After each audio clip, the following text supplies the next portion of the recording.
So it's Danny Flexen here for Seconds Out. Delighted to be joined once again by top trainer Xavier Miller. How are you doing? I'm good, thank you. How are you? Yeah, good. Glad to see you're representing the club. Of Always. course, yeah. I got to represent my amateur boxing club, man. A lot of the good things come from this club and the name. So yeah, always represent knees and IQ, always. And presumably you guys will be kind of reopening in earnest by next week now. Really not sure what's going on with the amateurs. I'm hearing some rumours that maybe things might start picking up September. Okay. It's really sad for the amateurs. I mean, anything you can do. The pros obviously are going to be allowed to train. Yeah. But obviously my pros train, at different gyms like Don Charles Gym and so on. I mean, it's mainly the amateurs that train at my at this gym. So it's going to be difficult for everybody. We need to find a place, obviously, honestly, to settle for everybody. But I'm just frustrated for the amateurs because obviously, they were all preparing for the league championships and box cups and so on. So it's hard for them. But I keep saying to them, please don't jump the gun. Don't jump into the pros because a lot of guys are just not ready for it. Just be sensible. Nothing happens before it's time. So hopefully, I'll take my advice on board. Fingers crossed. You had a great week just over a week ago now out in Gibraltar with Dillian Whyte. Incredibly impressive performance to get revenge over Alexander Povetkin in the main event. And Yusuf Kamari, career best showing against Kane Baker earlier on the show. Let's start with that. How impressed were you with Yusuf, considering, he'd been out the ring for a while, probably his best opposition to date on paper at least, and made it look easy? Yeah, I mean, he's a quality operator. I mean, anyone who's been around the boxing circuit, obviously not to the mainstream fans, but anybody within the boxing world knows of Yusuf Kamari, knows about his talent. I mean, he's been the best, probably one of the best small ball boxers for the last 3 years. So when he got his break, I knew how he was going to look. But to be out for a year, I think he last boxed March 7th last year. Kane's been active. Kane's been impressive in the last couple of fights. I do like the guy. I've got a lot of time for Kane. I was rooting for him when he had his fights before. It was hard for them to be like nasty toward each other because Yusuf said, he liked watching him on TV as well and appreciate where it's coming from. But once it's business, and Yusuf was very, very sharp. And I'm just glad that he got his chance to shine. I mean, Dillian, he was training at my gym at Neasden for a while before we went out to Portugal. He watched Yusuf spar, and he was interested in him straight away. He said, "Listen, he's a talent." And when the opportunity came, he decided to manage him and gave Yusuf his shot.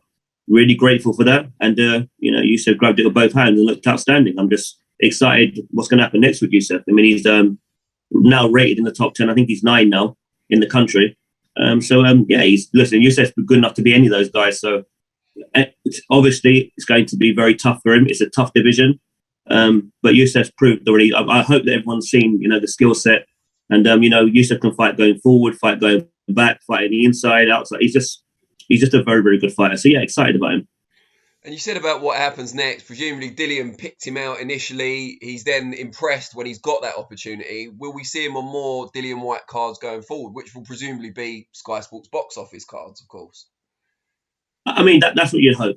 I mean, when you get an opportunity and you shine like that, then obviously the feeling is, right, yeah, the next fight, next show, you'll get that call. But I'd like Yusuf to also get fights in between. I mean, he's impressed guy.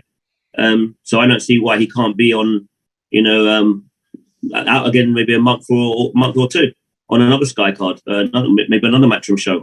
He was that impressive. I mean, obviously beforehand he was the underdog because no one knew him. They all knew Kane because they'd seen him. So to win every single round and stop him like that, and Kane Baker has never been stopped at his weight. He fights out of his weight. He's gone up as high, I think, as maybe welterweight or light welterweight.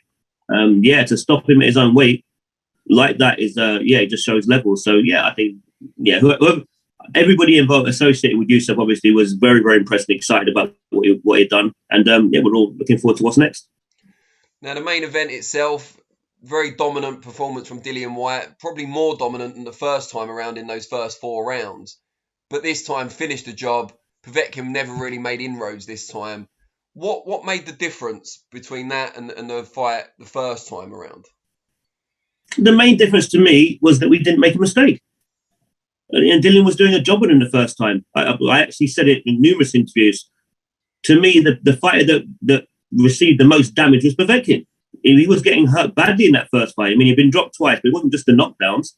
You know, he was getting hurt with body shots. He was getting hurt with everything in the first fight. It's just that came out that fifth round. You know, we made a mistake, and we paid for it. But we got it right this time. And Dillian had not dropped a round against Povetkin.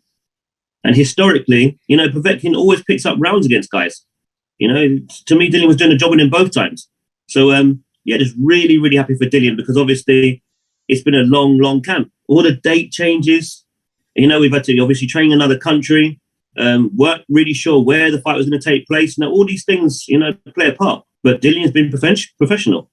He's trained hard. Even when the date got shifted, you know, we stayed in the gym. We knew when to take it down, when to bring it up. And, the performance was just outstanding. But I don't expect anything less from Dillian. You know, he's beaten good guys. You know, he's on the verge of a world title shot. So, I expect him to get rid of guys like Povetkin. So, I was really, really impressed with Dillian. And, he's just, on the night, I just knew that he was going to be nasty. I mean, I spoke to Sky briefly before the fight, and that's what I wanted. I wanted to be nasty with Povetkin, make a statement in the first round. And he did that. And to be honest with you, he just kept the pressure on until he got him out. His jab and particularly his use of distance and the way he maintained the optimum range was particularly impressive. What did you make of that? Is that something you worked on in camp? That's something that I've been working on with Dillian since the day I met him. I mean, I've been working with Dillian now for a couple of years. He was, we started working I think it was just after the Rivas fight. I started doing some work with Dillian. And these are the things that I've been talking to him about. It's just about Dillian can do everything. It's just making the right decisions at the right time. That's all, and just being consistent. And you saw a week and a half ago, that's what he was doing.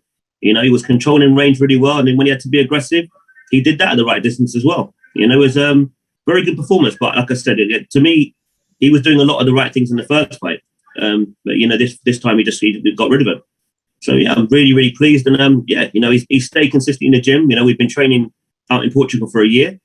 And, it's going really well. And obviously with the addition of Harold as well, Harold Knight, comes with a wealth of experience. And, he's been really good in camp. I mean, he's just a very easy person to work with. And he's quite lively. He's always smiling, always joking around.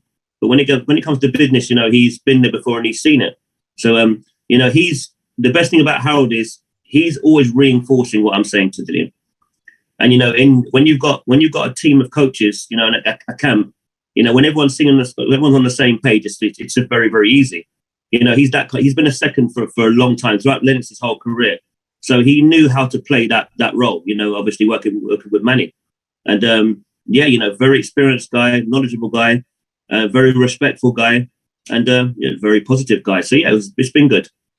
With that in mind, and him fitting into the team so seamlessly, can we expect him to be back as part of the squad for the next couple of fights?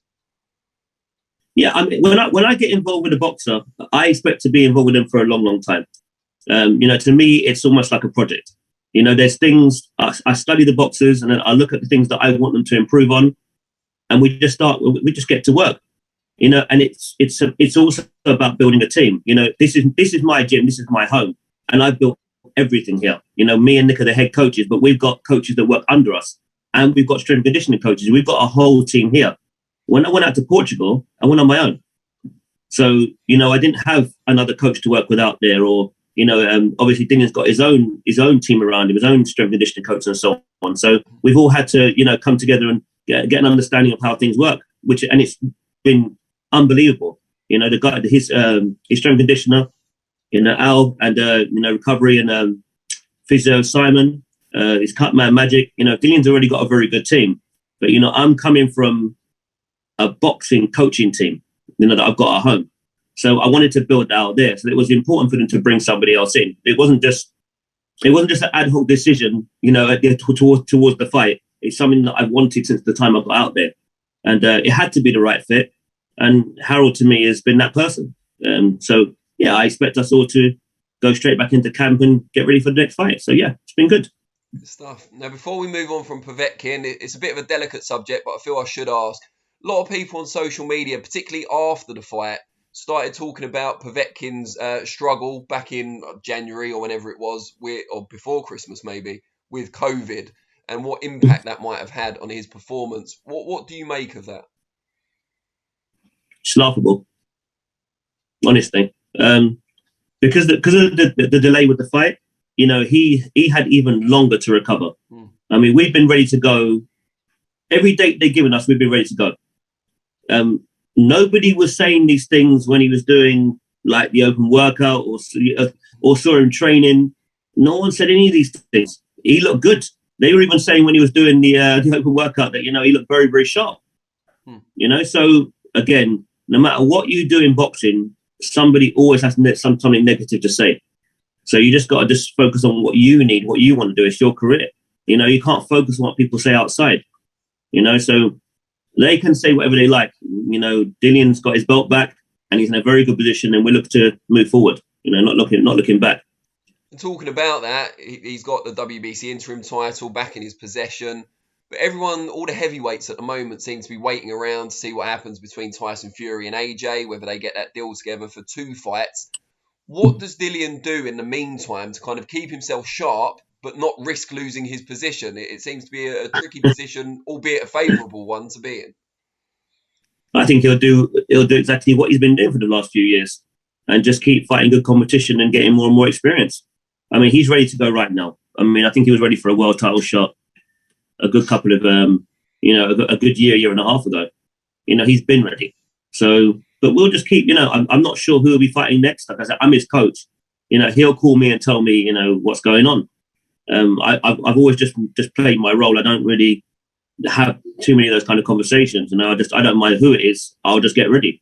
But yeah, I don't mind, honestly. I'm just excited about whoever it is, whether it's Wilder, right? It doesn't make a difference to me. As long as the ultimate goal is to get that world title shot. And if we've got to keep ticking over, and I can't even call them good, it's not even ticking over. These are world-class fights you're talking about. We just keep fighting until, you know, we get our chance. Dillian's not the kind of person to sit around and wait. We know that, you know, and he wants to be active. He's in the prime of his career. If you sit around and wait out a year, 2 years, you know, you're wasting your prime. He needs to be busy. He needs to fight. So yeah, I'm just looking forward to the next challenge. Do you feel that after the performance against Povetkin, avenging that defeat, he should be number 1 leading contender in the queue for the AJ Fury winner? Absolutely. Absolutely. I mean, he's done everything asked of him. Everything. And he's one of the rare fighters that actually keeps getting in with dangerous competition. I've said this numerous times. For a fighter that has not had a world title shot yet, he must have the best CV in boxing, best resume in boxing. He has to. I'm talking about a fighter who hasn't boxed for a world title yet. Who's got a better resume than Dillian Whyte? So no one's done more than he has to deserve a shot. To me, it should be next. But obviously, I know how big Tyson Fury and Joshua fight is. I understand it. I know there's going to be a rematch clause. I know there's going to be a 2-fight deal. So, you know, listen, it's not the first time it's happened in boxing. It does happen. You have to wait your turn. It's frustrating, but it is what it is. Now, out of those two, as Dillian Whyte's trainer, is there one of Fury and Joshua you feel Dillian's style matches up better with?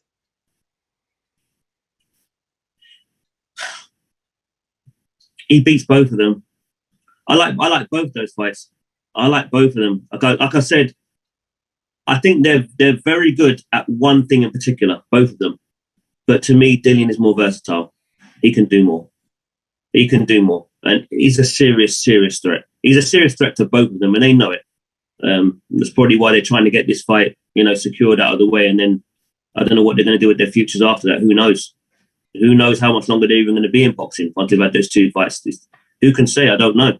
I'm not involved in their careers. I'm in the Dillian Whyte business. So, but yeah, I love both those fights. Dillian, to me, beats everybody out there. Everybody. You know, he's a serious threat. Serious.